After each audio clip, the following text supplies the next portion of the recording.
classroom is a terrifying place if you are not that good at English, right?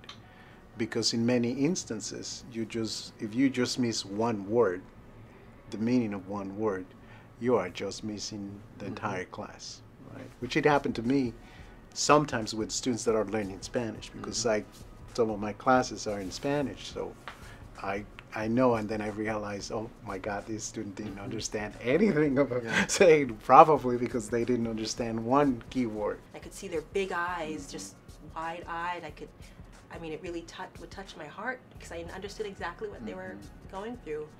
And the parents, some of them were emotionally, some of them were supportive for their child going to school, and some of them were supportive but in harsher, aggressive ways, and I could understand that. So my experiences, I think, helped to make me be a good student advocate. It sort of developed this passion for me to want to help students go through, help them navigate the process. So I taught some laboratories for a while, and I think that was the greatest experience I had at that time, because then it was a one-on-one type of teaching thing, same way back with the technicians at the first job. And sitting there with the students, learning their fears of touching this and that, and trying to dispel a lot of those fears. We created some synergy there and some trust. There are going to be those times when people who are in positions of authority and power are going to abuse that by saying and doing the wrong thing, sometimes unintentionally. Yes. Especially if they're Latino kids or black kids, right? If they're minority kids, they're non-white kids. There is a sense that you're valued less, right? And there's always that challenge, and it's always society telling you, you're not good enough, you're not good enough, you're not as good as whatever. And as a result, I've always felt now that I have that responsibility to pay it forward, because now as dean, I do have a sense of how things work, and I think I also feel a strong sense of responsibility and obligation to share the formula, share the equation with others, so that they don't experience that sense of limited choices. Even just a look, you know, giving a student an impression that you don't belong here. That's right. You know, those kinds of things. That, you know, for some people that could mean nothing, but for others, that could evolve into a mini trauma. Take the lessons they taught me, which is you don't give up, and you keep going. And I think that's the gift they gave me. And from what I experienced talking to University 100 students, I hear this so often. And I think this is what we all share together. And I really reinforce that that's my experience too. You know, I know what that feels like to have that and to want to make your family proud. Because the stories that I hear from the students are just incredibly significant, and I think in a way very taxing for people that are so young. The other day, a student came to my office during office hours and wanted to ask me about my diabetes project that we have with Medtronics.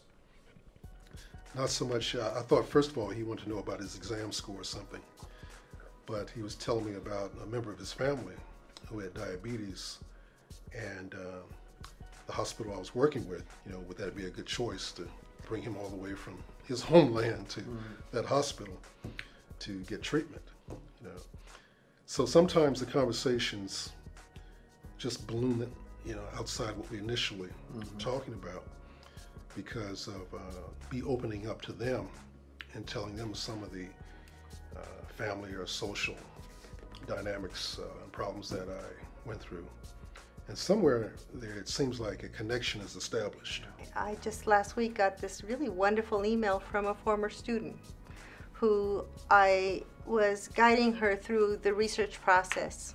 This was like over 20 years ago. And she writes to me to tell me that she's now in a doctoral program. And I had to really think about who is who is Rocio Mendoza? Uh-huh. And then I remembered who Rocio was, and it was really a wonderful kind of affirmation of what drew me into the field, what keeps me in the game, because we do have impacts. We can make a difference in the lives of students. One observation I've made recently, where I've had some military veterans take my class, it's interesting to see them practice the discipline that they were taught. And I'm still trying to get used to the title sir. But I have a lot of respect for those in the armed that have gone through the years of armed, being as a veteran in the armed services. In the sense that the questions that they ask in class, the way they're asked, sort of gives me an opportunity, if I could, to take that student, put them in front of the class and say, okay, here's your model. They have to see them on themselves, right? Yes.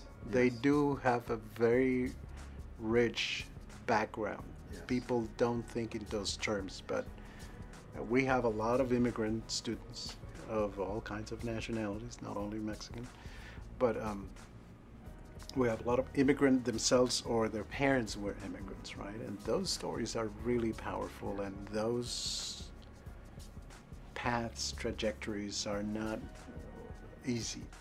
Is for them to feel that you're human just like they are. You've had some setbacks. You've had some victories, some wins in your life that they can expect also. That I know that when I come in to teach, I'm not just there to give information. Anybody could Google information. I'm there to inspire my students.